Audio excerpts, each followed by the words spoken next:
All right, everybody, welcome back. Listen, parents of kids with asthma need to prepare for the annual back-to-school spike in asthma symptoms and flare-ups among children. So who better to check in with than Dr. Dina, Medical Director of Univera Healthcare. Hello, Dr. Dina. Nice to have you back with us. Thank you. Thanks for having me back again. Let's first talk about asthma. What is it, and how does an asthma attack feel? Sure.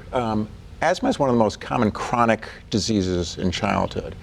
And generally, the symptoms of asthma that generally people will feel will be a combination of cough, shortness of breath, or wheezing.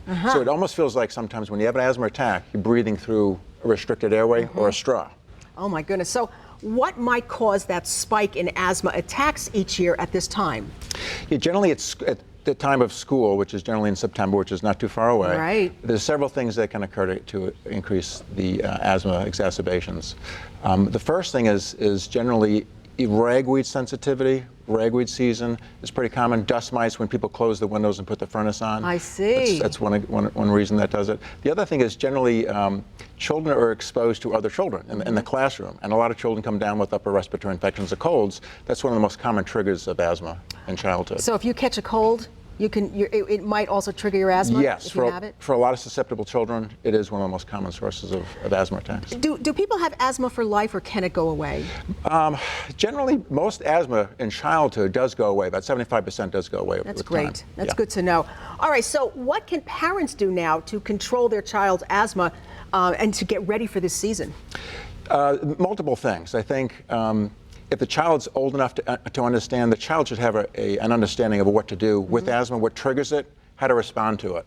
But in addition to the child, there should be perhaps the teacher, the school nurse, perhaps even the bus driver. If the child comes home from school and they're latchkey children, sometimes those children should be well versed as far as what to do. Perhaps the neighbor's mom, who's close by, if mom's working, dad's working, they may be well versed in the child's asthma scenario and how to play it out. If a child actually has an atomizer, do they need to let the school nurse know that?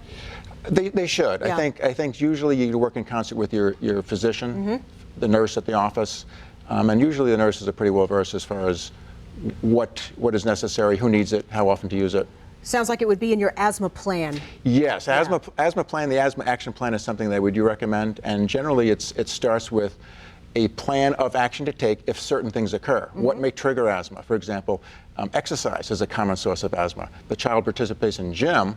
The child should probably take something preventatively before gym so they don't get an exercise exposure and wheezing after asthma. The other things that the child can do is generally it's a grade up. So you start with a base, with control of medications. If things do occur, go to the next step, and thereon to adding successive steps in the treatment regimen to really to treat asthma appropriately. Is asthma genetic? I mean, if you had it, is there a better chance that your child gets it? I think there probably is, because asthma does have an allergic basis, and allergies can be familial. They can occur in the families. So those individuals who have familial asthma, hay fever, for example, those individuals may have children who are susceptible to asthma based on allergies. Let's say you have 4 kids. Not all of them may have asthma. You might have one with asthma. Correct. Right. Yeah, I think it's not necessarily one child means all the children will successively get asthma. There's a lot of things that trigger asthma, and it's not necessarily all familial. All right, that's interesting. So really what we want to do is understand that now with that season coming up, closed windows, ragweed, pollen, all that kind of stuff in the air, that's going to trigger your child's asthma, so you want to have that asthma plan. And I understand, Dr. Dina, that you can go to Your Health Matters. That's a section at WKBW.com to download a poster detailing 6 steps for controlling your child's asthma. And there it is right there. So you can have it, you can download it yourself, you can hang it up at home. And that way you will be on the same page with your doctor, and you'll know really how to go forward as the school year begins. Thanks so much, Dr. Dina. It's great to have you here. Thank you. All right, we'll take another quick break and be right back.